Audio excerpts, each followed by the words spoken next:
this is Caroline Young, and I'm going to be presenting my research project for PED 345.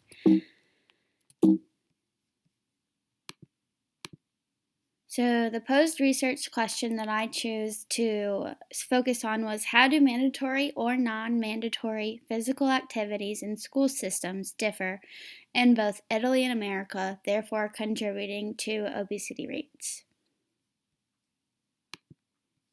So first I started with using the sources I found on Italy, and I came across a cross-sectional study where 836 boys and 780 girls, all between the ages of 6 to 14 years old, in southern Italian communities, to see how they would fill out a family history medical questionnaire to see the prevalence of obesity in their family history.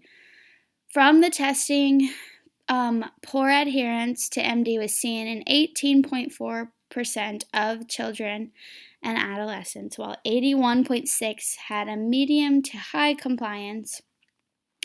And in conclusion, most of the children in this study were said to have watched TV for 5 hours or more per day.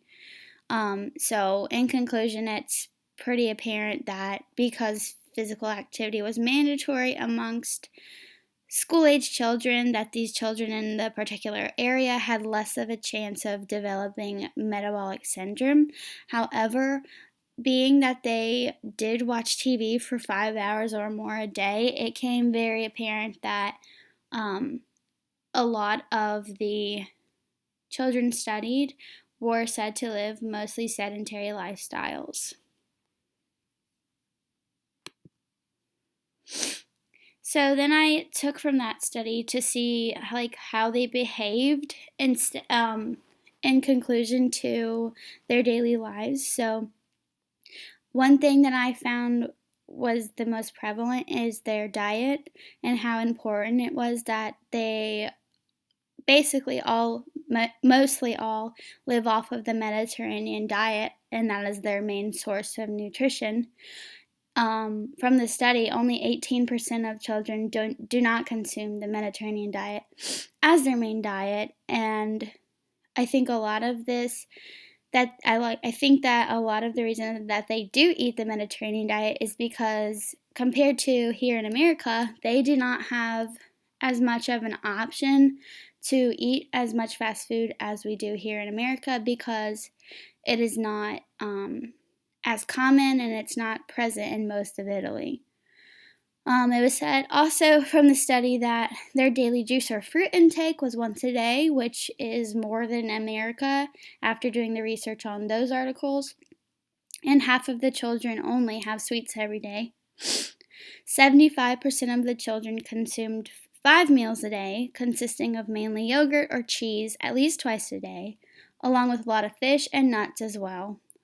So that sounds like they're eating a lot throughout the day. However, that's a good thing when you are eating healthy foods. And here in Italy, that's what they are mainly focusing on, is eating healthy foods, and because that's just their culture. So physical education was mandatory on all age levels in school systems throughout 14 different provinces in Italy, which is not that many. So comparing how they ate to how they handled physical education in school systems, it was definitely not as big as a responsibility as was eating healthy, which was just their culture. 2/3 of the children were said to be mainly sedentary, as I talked about, and more than half watched television at least 3 times a day. So, like I said, a lot of it comes down to the way that they're eating, and not the fact that if physical education is mandatory or if it's not, but how they live their everyday life and their behavior in the society of Italy. It all comes back to what you're eating. So then I just wanted to put a slide in about what the Mediterranean diet is, because I mentioned it earlier before that that is how Italy mainly eats. So mainly it is a diet based off of vegetables, fruits, nuts, herbs, beans, whole grains, and it's all centered around organic chemical makeups of that food that they're eating. It's consists also of moderate amounts of dairy and poultry and eggs, and seafood is central to this diet, so they eat a lot of fish. So, after learning all of that information, I wanted to compare that to the obesity rates as posed in my question. And I found that less than 5% of the residential communities are said to have MS or obesity rates throughout their family, as was learned from the questionnaire that they all filled out in 14 of the provinces in Italy. So, my main takeaway is that the diet instead of the physical activity in Italy was the most important part to living a healthy lifestyle, and that a lot of the children who were studied in this were mostly sedentary, and not a lot of them had to partake in physical activity in schools. However, as shown, their obesity rates were much lower than America, as I will get to later talking about America in this slideshow. But the Mediterranean diet is mainly what it came back to because it's so healthy, and it's proven that majority of the children are sedentary. So now I have taken all that information and then did my research on America. So 2/3 adults in the US are overweight. Self-administered questionnaires were done on children grades 9 through 12, and that's the main study that I focused on when analyzing both Italy and America with the adolescents and school systems. So they analyzed data from the National Youth Physical Activity Nutrition Study, which is a cross-sectional school-based study conducted in 2010 by the Centers for Disease Control and Prevention. So they did this to collect information on physical activity and dietary behaviors and the determinants of those behaviors among the adolescents in America. What they found was that children with more moral adult support were more likely to participate in physical activity and to have a positive attitude towards physical activity as well. One thing that also contributed a lot to how often, or even if they did not participate in physical activity, was if they are living in an unsafe neighborhood, contributing to negative attitudes towards physical activity. So, among all the students from across the 50 states in this study, 15% were recorded to participate in daily physical activity. 19% of the students were obese, 17 of the students were overweight, and 70% have access to gym equipment at home, which is really sad if you think about it, that the rates are pretty high in contrast to Italy, and that a lot of the children had these access to gym equipment, yet it all came down to less than half of the students saying that adults in their household did not participate in physical activity, which was a big takeaway for me on the side of America and physical activity, whether it was mandatory or not. So for me, what I found was in America, it comes down to environmental aspects and family life and support. Therefore, as I talked about my main takeaways, as I said, my main findings from this study were that physical activity all came down to the adults or the people they looked up to in order to engage in physical activity and their home situation and location. As I read one article, it talked about people who live in poorer neighborhoods are said to tend to have more of a negative attitude towards physical activity, therefore they do not partake in it as much, which is also really sad to think about.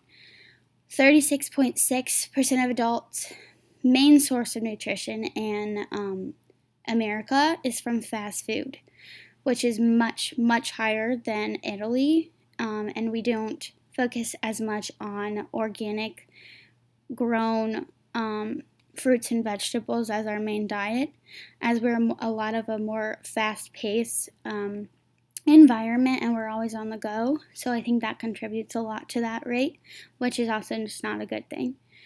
So it does mainly come down to physical activity and what's mandatory and what is not. Is my main takeaway from this experience in this research project was that it's not so much whether physical activity is mandatory or not, the main things that contribute to the obesity factor was the environment and the food mainly, as I said here.